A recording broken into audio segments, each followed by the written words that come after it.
আসসালামু আলাইকুম এভরিওয়ান। তোমার প্রতি অনুভূতি গল্পের 14 নম্বর পার্ট। নীলা আপু বলল, অনেক বুঝলাম না, প্রেম করবা তুমি, রাতুল ভাই খাওয়াবে মানে? নীলা আপুর কথা শুনে মাথায় আকাশ ভেঙে পড়ল। আবার কি উপকার করতে গিয়ে বিপদে পড়লাম নাকি? আমি বললাম, আপু আপনি চিঠিটা ঠিক মতো পড়ছেন তো? আপু বলল, কেন? আমি বললাম, মনে হচ্ছে আপনার কথা ভুল হচ্ছে, আবার একটু দেখুন তো প্লিজ। আপু বলল, কি ভুল হচ্ছে? আমি বললাম, চিঠি আমি না, রাতুল ভাইয়া দিছে, আর রাতুল ভাইয়া আপনাকে অনেক ভালোবাসে। নীলাপু চিন্তার ভাঁজ নিয়ে বলল, ফাজলামো করো? আমি বললাম, না আপু, ফাজলামো করব কেন, কাগজে লেখাটা আরেকবার পড়ুন। আমার কথা শুনে আপু কাগজটা বের করে আবার মনে মনে পড়ল। নীলা আপু বলল, তাই তো, আমি তো শেষের লাইনটা পড়িই নাই। তুমি যেভাবে বলছো আর যেইভাবে লেখা ছিল, যে কেউ ভাববে তুমি প্রপোজ করছো। আমি বললাম, আমার জন্য না হয় হ্যাঁ বলছিলেন, তাহলে রাতুল ভাইয়ার জন্য কি? নীলা আপু বলল, রাতুল ভাইয়া তো আমার ক্রাশ। আপুর কথা শুনে আনন্দ রাখি কই, যাক কোনো সিনক্রেট হয় নাই। হে এভরিওয়ান, আপনারা অনেকেই কমেন্ট করছেন যে এই নীলা সেই কক্সবাজারের নীলা না তো? আরে না না ভাইয়ারা, এটা হচ্ছে গল্পের আমাদের রাতুল ভাইয়ার গার্লফ্রেন্ড। রাতুল ভাইয়া অর্ডার দিয়ে চলে আসছে। আমি ভাইয়াকে বললাম, ভাইয়া আপনারা কথা বলেন, আমি ওই টেবিলে আছি, আমার তো আজ খাবার দিন। আমি অন্য টেবিলে চলে গেলাম। সাথে রিমি আর আশাকে ফোন দিলাম রেস্টুরেন্টে আসার জন্য। আমি একা খেলে খারাপ দেখাই। 5 মিনিটের ভেতরে ওরা এসে হাজির। আশা বলল, অনিক আজ হঠাৎ ডাকলা? আমি বললাম, আজ তোমাদের খাওয়াবো, যত ইচ্ছা যা ইচ্ছা খাবে। রিমি বলল, আগে বলনি তো? আমি বললাম, এটা তো সারপ্রাইজ ছিল। রিমি বলল, যাক ভালোই হয়েছে, আমি মাত্র খেতে যাচ্ছিলাম। আশা বলল, আমাকেও ডেকে গিয়েছিল ভাবি। আমি বললাম, আচ্ছা কথা রাখো, এবার খাও। আমার ইচ্ছা মতো আমি খাচ্ছি, রিমি আশা তাদের ইচ্ছা মতো। আশা বলল, কিসের উপলক্ষে অনিক? আগে খাও, তারপরে যেতে যেতে বলছি। আমি খাবার সময় কথা বলতে পছন্দ করি না। খাওয়া দাওয়া শেষ করে রাতুল ভাই আর নীলাপুর কাছ থেকে বিদায় নিলাম। রিমি আশাকে নিয়ে চলে আসলাম। আমাদের বিল মিনিমাম 5,000 মতো হবেই। ভাইয়া হয়তো এতটা আশা করে নাই, আর আমাদের দিকে তাকানোর সময় ছিল না, কারণ প্রেমে ডুবেছিল। হয়তো রিমি আশাকে দেখেই নাই। রেস্টুরেন্ট থেকে বের হয়ে হেঁটেই চলছি। আশা বলল, অনিক বললা না তো কিসের উপলক্ষে ট্রিট দিলা? আমি বললাম, ও বলা তো হয় নাই, আমাকে দেখলা না একটা আপু আর একটা ভাইয়ার সাথে কথা বলে চলে আসলাম। রিমি বলল, ওরা কারা? আমি হেসে হেসে বললাম, অফিসের বড় ভাই আর বড় আপু, তাদের প্রেমের ঘটক ছিলাম আমি। তাই ভাইয়া বলেছিল আজ যা চাই তাই খেতে দিবে। আমার মনে হলো আমি একা একা খেলে পুষাবে না, তাই তোমাদের ডেকে নিলাম। আশা হাসতে হাসতে বলল, তাই নাকি? যেই খাবার খাইছি আজ বিল আসবে 5,000। রিমি বলল, অনেক এটা ঠিক করো নাই। রিমির চোখে বেঠিক হয়ে গেলাম। আমি বললাম, কেন?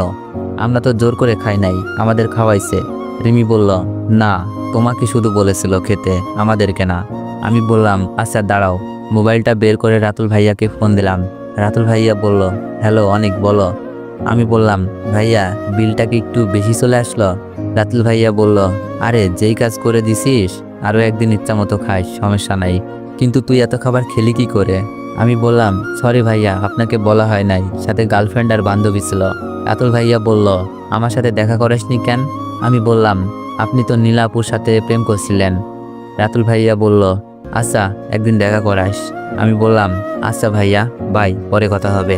রাতুল ভাইয়া বলল, আচ্ছা দোয়া করিস আমার জন্য। ফোন ডেকে রিমিকে বললাম, রিমি এবার তো বলে খেলাম, সমস্যা নাই তো? রিমি বলল, ঠিক আছে, এবার চলো। আশাদের বাসার সামনে চলে এসেছি। আশা বলল, অনেক চল, ভাবির সাথে দেখা করে আসবি।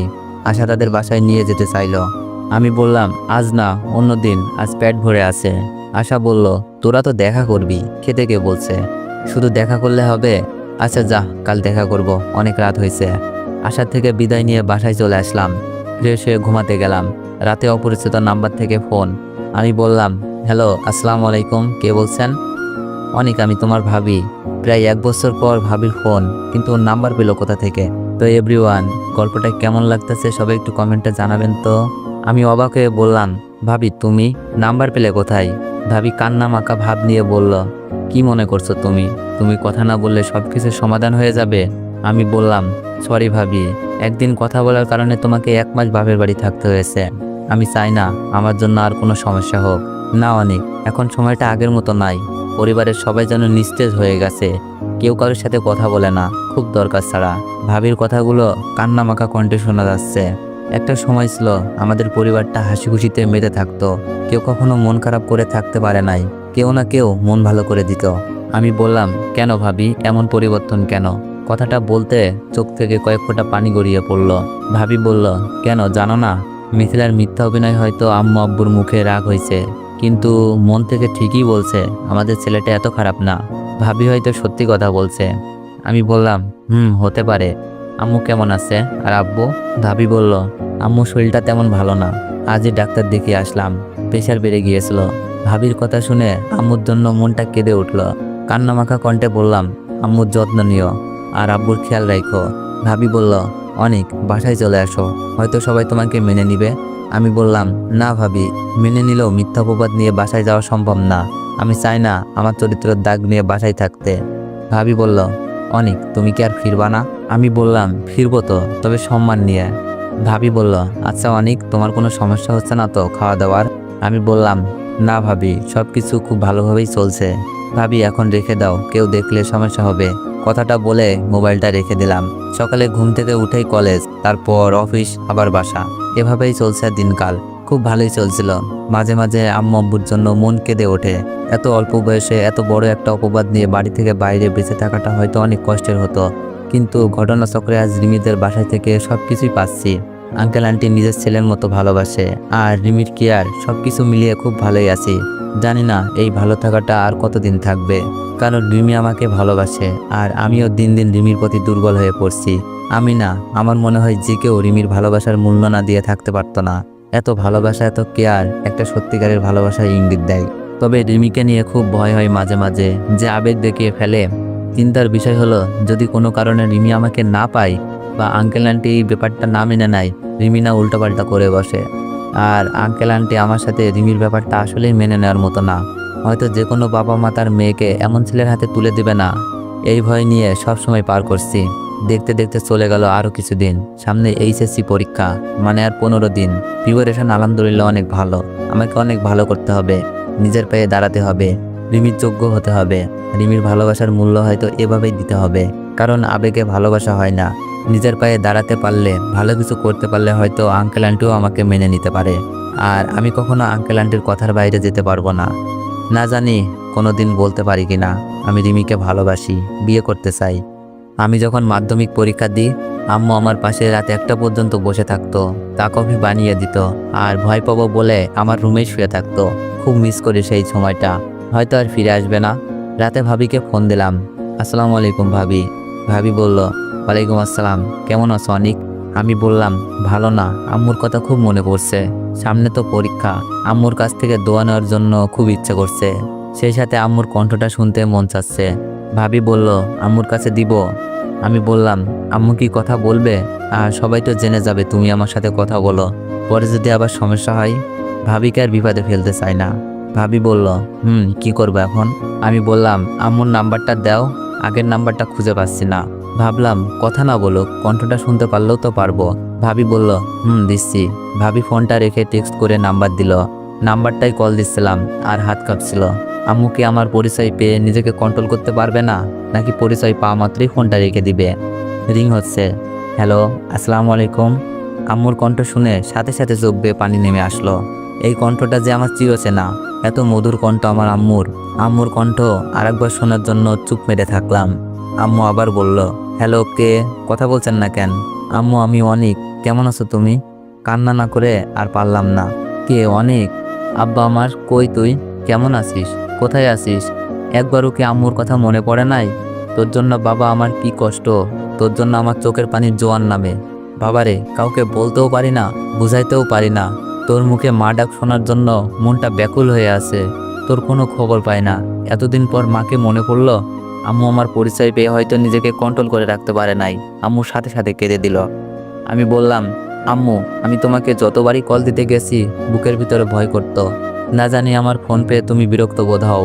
আমার মুখের ওপর বলে দাও, অনিক নামের আমার কোনো ছেলে নাই। আমার ছেলে মরে গেছে। মাগো, সহ্য করতে পারবো না। তবে মা, তোমার কণ্ঠ, তোমার আদর পাওয়ার জন্য কত রাত কেঁদে কেঁদে কাটিয়েছি আমি জানি না। মাগো, এমন একটা পাপের বোঝা নিয়ে ঘুরতেছি, তোমার কথা মনে পড়ে কাঁদি, কিন্তু কথা বলার সাহস পাই না। কান্নায় বিভোর হয়ে আসছি। আম্মু বলল, অনিক, তুই তো এমন ছিলি না বাবা, তুই জানিস তোকে আর মিথিলাকে এইরকম ভাবে দেখে আমার ভিতরটা মরে গিয়েছিল। আমি ঠিক মতো ঘুমাইতে পারি নাই। রাতে স্বপ্নে কান্নার আওয়াজ পাই। তোর কণ্ঠের মতো বলে, মা আমি এমন করি নাই। তোর কথা মনে পড়ে খুব, আর চোখ বেয়ে পানি পড়ে। বাবারে, এমন জঘন্য কাজটা তুই কি করে করতে পারলি? আম্মু কান্না করছে, খুব ভালোভাবেই বুঝতে পারছি। আম্মু আমি এমন বলতে গিয়ে আটকে যাই, কারণ প্রমাণ নাই। সব বলে যখন দিব তো কেন এত ত্যাগ? আমি বললাম, আম্মু আমাকে মাফ করে দাও। জানি আমার এমন কাজে তুমি কষ্ট পাইছো। মাগো, আমিও আমার ভুল খুব ভালোভাবেই বুঝতে পারছি। খারাপ নজরে কোনো মেয়ের দিকে তাকাইও না। আম্মু আমার জন্য দোয়া কইরো, সামনে আমার পরীক্ষা। কান্না করছি আর মিথ্যাটা মিল রেখে বলছি। আম্মু অবাক হয়ে বলল, কিসের পরীক্ষা? তুই কি এইচএসসি দিবি? আমি বললাম, দিব তো। বাসা থেকে চলে আসার পর একটা বাচ্চাকে অ্যাক্সিডেন্ট থেকে বাঁচাই। আমার পা ভেঙে যায়। 1 মাস হাঁটা চলা নিষেধ ছিল। কোথায় যাবার নাই, দেখে আমাকে আশ্রয় দিল। আমার সেবা যত্ন করলো। আমাকে কলেজে ভর্তি হতে বলল। সেই সাথে চাকরিও দিল। আন্টি আঙ্কেল অনেক ভালো, আমাকে অনেক আদর করে। আম্মু বলল, বাবা দোয়া করি, কিন্তু আমাকে একটা সত্যি কথা বলবি? আমি বললাম, বলো আম্মু। তুই কি সত্যি মিথিলার সাথে এমন করেছিলি? আম্মু আবার কেঁদে দিল, হয়তো না শব্দটা শুনতে চাচ্ছে। আমি বললাম, আম্মু এখন এসব বলার সময় না। কোনো একদিন হয়তো সবকিছু শুনতে পাবা। তবে একটা কথা বলি, আব্বুকে বইল না আমি ফোন দিয়েছিলাম। আব্বু অনেক কষ্ট পাবে। রাখি মা, আর আমার জন্য কেঁদো না। খুব ভালোই আছি। আর কোনটা সত্য কোনটা মিথ্যা সব তো চোখের সামনেই দেখলা। কথাটা বলে ফোনটা রেখে দিলাম। পরীক্ষা চলে আসলো। আম্মুর সাথে মাঝে একবার কথা হয়েছিল। আম্মু শুধু সত্যটা জানতে চাই। হয়তো ভাবি সবকিছু বলে দিছে, আর আম্মুর মনে সেগুলো জায়গা করে নিছে। আর আম্মু যে আমার কণ্ঠ স্বপ্ন শুনতে পাই, কেন জানেন? এটার একটা বৈজ্ঞানিক ধারণা আছে, না বলি। খুব ভালো লাগছিল আম্মু আমার প্রতি এমন ধারণা করার জন্য। পরীক্ষা দিচ্ছি, খুব ভালোভাবেই পরীক্ষা শেষ করলাম। প্রতিটা পরীক্ষায় অনেক ভালো দিয়েছি। এখন শুধু রেজাল্টের অপেক্ষা। ফ্রি টাইম পার করছি। পরীক্ষার পর আসা আমি আর রিমি অনেক জায়গা থেকে ঘুরে আসি। রুমে শুয়ে আছি। আন্টি আমাকে বলল, অনেক বাবা তুমি একটু বাসায় থেকো। রিমির মামাতো ভাই জাপান থেকে আসছে, আমরা রিসিভ করতে যাচ্ছি। রিমির মামা? কেউ কোনোদিন বলে নাই রিমির মামা আছে। রিমি তো বলছিল রিমির মামা নেই। তাহলে? আন্টি বলল, ও তুমি অবাক হচ্ছ? রিমির মামা তো অ্যাক্সিডেন্টে মারা যায়। রিমির মামাতো ভাই লেখাপড়া করার জন্য জাপান থেকে যায়। অনেক বড় চাকরি করে সে। আন্টির কথা শুনে বুঝলাম মামা মারা গেছে, তাই না বলেছিল রিমি? আমি বললাম, আচ্ছা আন্টি রিমি যাবে? আন্টি বলল, রিমি তো অবশ্যই যাবে। রিমির সাথে হৃদয়ের বিয়ে। রিমি যাবে না? আন্টি এটা কি বললা? মন খারাপ করে বললাম, বুঝি নাই। রিমির বিয়ে কবে? আন্টি বলল, রিমি এখনো জানে না। তবে আমার ভাইয়ের সাথে ওদের বিয়ে অনেক আগেই ঠিক করে রেখেছি। লেখাপড়া শেষ করার জন্য অপেক্ষায় ছিলাম। হৃদয় আসার কয়েকদিনের মধ্যে বিয়ের কার্যক্রম শুরু করব। রিমি তো কোনো কিছুই বলে নাই। ভেতর থেকে কান্না বেরিয়ে আসছিল। রিমি কেন আমাকে মিথ্যে ভালোবাসলো? আন্টি বলল, না রিমি কিছুই জানে না, তবে রিমি হৃদয়কে অনেক ভালোবাসে। আন্টি হাস্যোজ্জ্বল মুখ নিয়ে চলে গেল। আমার চোখ বেয়ে পানি পড়ছে, সাথে নানান প্রশ্ন। তো এভরিওয়ান, নেক্সট পার্ট চাইলে একটু বেশি বেশি কমেন্ট করেন, আর একটু বেশি বেশি কপি লিঙ্ক করে দিও। আর যারা যারা ইউটিউব থেকে ভিডিওটি দেখছেন সবাই একটু সাবস্ক্রাইব করে দিও। আর আমার টিকটকের রিয়েল আইডি হলো এমআর দীপু হোসেন।